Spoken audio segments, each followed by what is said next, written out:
Good morning, Mike Perkins, Meek Road, Newham. This is about when I was a driving examiner for 30 years. During that time, I took about 60,000 people on test on various vehicles, cars, motorcycles, LGV, PCV, tractors, all sorts. Anyway, during that time, I took out 16 quite well known people. I'll go through them now. Right, these aren't chronological. First one was Fiona Campbell. Look her up on the internet. She was a girl that walked around the world. It's documented. She walked, at 16, she walked Land's End to John O'Groats or vice versa. Youngest person to do it.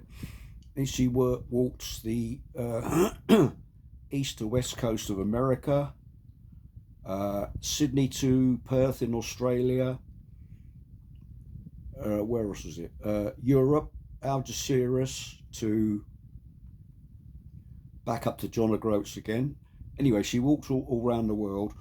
And when she come in the waiting room, because in those days that was showing ID, and she had a passport, like a blue one, like that, massive one, loads of stickers in it. I knew who she was straight away. I said, "Oh, you're the girl that walked around the world. You like walking?" "Oh no," she says, "I like motorcycling." Anyway, she wouldn't say who she was.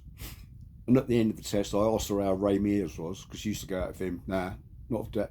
Anyway, that's that one. Next one was Paul Young, the singer. That was a motorcycle.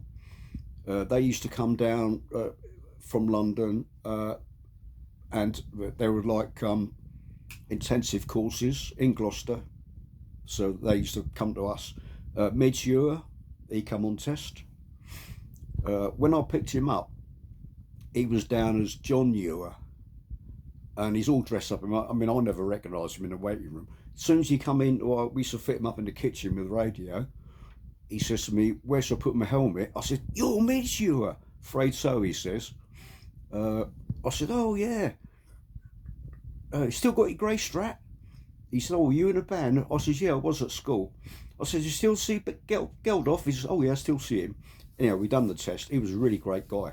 And at the end of the test, he said to me, "I've just played a concert in Rio with Ultravox, 300,000 people, and this was more scary," which I thought was really nice of him. Really down to earth bloke. Next one was Elizabeth Fraser. She was the lead singer of the Cocktail Twins, or still is. She's from Fraserburgh, Scotland. Matt McFadden, he was Steve McFadden's son. Steve McFadden's Phil Mitchell in EastEnders. Mark Brzezicki, big country drummer. Zara Phillips, obviously know she is. She was in a horse box. Most of the roles get tested at Gapcombe, but she didn't because Princess Anne liked to keep them normal. Stevie Winwood, his daughter, she came up in the car. She was living in. She was at Cheltenham's Ladies College. She's living in a bloody great. He's got a bloody great spread in the Cotswolds. And I said, "Oh, you get in the car?" "Oh yes," she says. Now I've been successful. I'm going up to pick up a brand new Range Rover, top of the range." Next one, Peter de Savry's third wife. Look him up on the internet. But I suppose most famously, he once owned Land's End and John O'Groats. And his third wife, Lana Patton, that was on the horse box. She was lovely. She did dressage. That's why she wanted to. I think she represented her country a few times. What we got now? David Yip, who was in the Chinese Detective, also James Bond. He was. They used to film it round Teddington because the Teddington studios were just round the corner when I worked at Teddington. Saw him, and I used to when I moved to Gloucester or to Stonehouse, I transferred to Gloucester, but I was still working in the Met for 5 months, and I was staying in B&B in Teddington, and I used to go to newsagents every morning, and he must have had a flat or a house in Teddington because I used to see him every morning in the newsagent, or nearly every morning. I said, "Oh," and every bloody morning I would just say, "Hello, you're David Yip." Not not a peep, not interested. Next one here, Patrick Troughton, he of Doctor Who. that was in Ham High Street. It was in a traffic jam, and he was in the back of a Morris Minor Traveller with back doors open, really scruffy, all in black, and he was stroking two golden retrievers. And I rolled my window down and I said, "Hello, Mr. Troughton." And he, "Nah, nothing."